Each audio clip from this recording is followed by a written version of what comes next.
भारत में कोरोना अब अपने पांव तेजी से पसार रहा है। हर दिन कोरोना के केस बढ़ रहे हैं और भारत के अस्पतालों में कोरोना मरीजों की भीड़ लगातार बढ़ती जा रही है। अस्पतालों के ओपीडी में कोविड-19 के सबसे आम लक्षणों में आवाज में खराश, गले में दर्द, दस्त, हल्के पेट में ऐंठन और बुखार शामिल है। हालांकि अस्पतालों में कोविड-19 के कारण आईसीयू में भर्ती होने वाले मरीजों की संख्या में कोई अहम इजाफा नहीं देखा गया है, लेकिन ओपीडी में मरीजों की संख्या में तेजी से बढ़ोतरी हुई है। पिछले 10 दिनों में मरीजों की संख्या 3 से 4 गुना बढ़ गई, जो कोरोना के मामलों में बढ़ोतरी के संकेत देती है। मौजूदा वक्त में कोरोना के 2 वेरिएंट केस आ रहे हैं, JN1, NB.1, 8.1 और LF7। ये दोनों ओमिक्रॉन के सब वेरिएंट हैं। ये दोनों वेरिएंट हाई ट्रांसमिसिबिलिटी वाले हैं, लेकिन इसके लक्षण हल्के होते हैं। मधुमेह, पुरानी श्वसन बीमारियां या कमजोर प्रतिरक्षा वाले व्यक्तियों, बुजुर्गों और छोटे बच्चों को इससे अधिक जोखिम हो सकता है।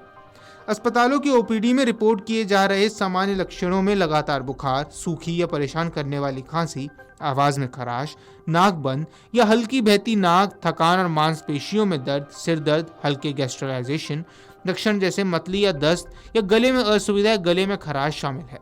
कोरोना के अधिकांश मामलों में बुखार कुछ दिनों तक रहता है।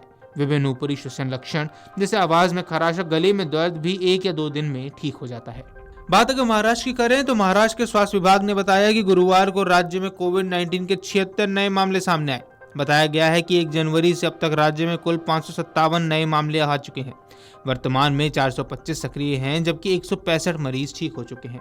बताया गया कि जनवरी से अब तक 7 मरीजों की मौत भी हो चुकी है, जिनमें से 6 अन्य बीमारियों से पीड़ित थे। नए मामलों में 27 मुंबई में, 21 पुणे से और 12 ठाणे नगर निगम क्षेत्र से हैं।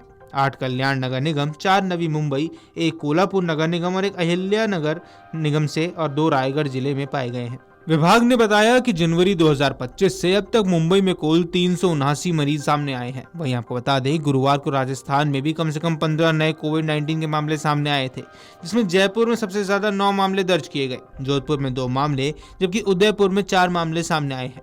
इसके अलावा राज्य में कोरोना वायरस के नए वेरिएंट की भी पुष्टि हुई है।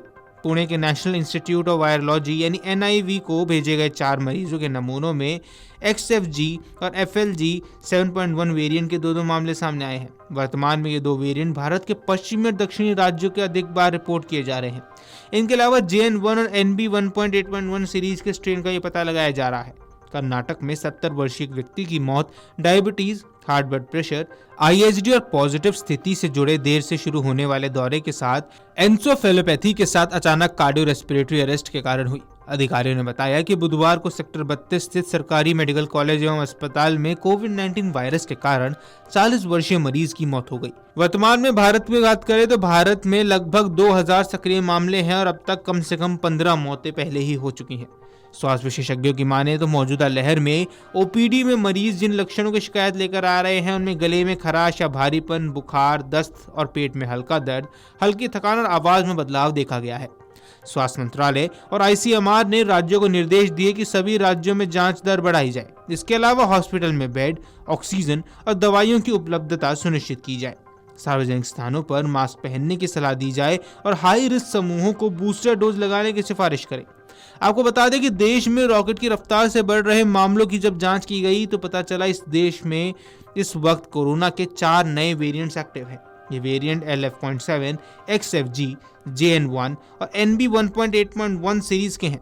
वहीं वर्ल्ड हेल्थ ऑर्गेनाइजेशन यानी WHO ने भी कोविड के इन वेरिएंट को चिंताजनक नहीं माना है। हालांकि निगरानी में रखे गए वेरिएंट के रूप में इनको कैटेगराइज जरूर कर दिया गया है। Video desk amarujala.com।